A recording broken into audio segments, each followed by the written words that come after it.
everyone. My name is Elizabeth Elliott. I live in Wasilla, Alaska.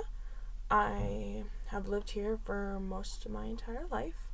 For this week, I will start with just a little bit more in-depth introduction about me, and then I'll move on to talking about the podcast that we all just listened to.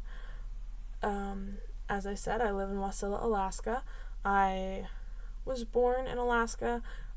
I lived most of my life out here in Wasilla or in the Valley area. Right now I work part-time at Tenina Elementary School in kind of a floater position. I work anywhere they need me. I've worked in all the special ed classrooms.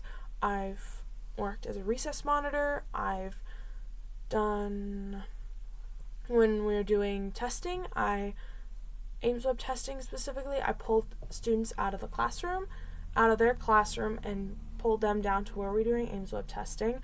I've worked in the office, just answering phones, writing notes, delivering notes, just helping out. We have one front office lady at Tenina, and so sometimes if she's out or they just need an extra person to just extra set of hands, I'm up there, I'm available. If there is a paragon in one of the special ed classrooms, I'll work down there. If this year's batch of kindergartners has been particularly challenging, I wasn't here last year, so I don't have anything to compare it to, but they're definitely a handful. So sometimes I'll be down in kindergarten, and there was a couple weeks where I was down there every single day helping round up those kindergartners. So I'm just kind of everywhere. I really enjoy it. I'm getting lots of good experience. I am kind of learning about the students and building those bonds with them, which is great, and which is what I want to do. I want to build bonds with the students and help them grow as people. In my free time, I like to read. As you can see part of my library, as I like to call it, behind me. You can't see all of it, but there's some of it up there. I like to read, and I like to play soccer. I play softball in the summertime. I just started playing softball, so I'm not super great, but I'm learning, so it's fun. I do a little bit of archery, not a whole lot anymore. I did it a lot more when I was still in high school. I like to hang out with my family a lot. We go snow machining, kayaking. We live in Alaska, so there's no shortage of fun things to do outside, even in the cold months. But yeah, that's me. Moving on to talking about our podcast, reading digitally versus in print. The thing that really stood out to me the most listening to this podcast was when the researcher was talking about, the intimacy of reading a paperback book, because I had never thought about it like that, like actually being able to hold a book. Like, I've always had a preference for being able to read a paper copy book, but it's just, I grew up reading paper, and reading online is not something that I prefer. And so when she was talking about, being able to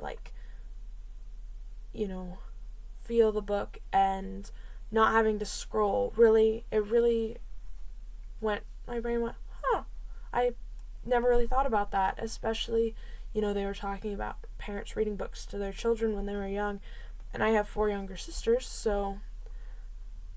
and as the older sister, I read to them a lot when they were younger, sitting a kid in your lap and, reading them a book. You can do a lot of interactions, and they can grab the book and look at it closer.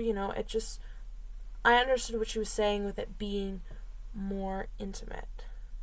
I also liked the idea that reading digitally versus reading print should be something that you think about. Like, it should be a mindful decision for this, lesson, or, this book. There's a really great read aloud on YouTube. This is what I want to play for the students. On this book, I want to read it aloud to the students, so then I can kind of control the narrative a little bit, ask them some in-depth questions so we can have an in-depth conversation about the book. Just thinking about the book itself and how it is best applicable to the situation, whether it's better reading digitally or whether it's better read in print. The last thing that really stood out to me, well, there was a lot in here, but the last one that I'm going to talk about for this video that really stood out was no teacher should assume their students are digital natives. And this was something that I experienced not as much when I got to high school, but more like middle school back then. A lot of the teachers were like, you should know this. You should know how to use this technology. You grew up with it. We didn't. It's new.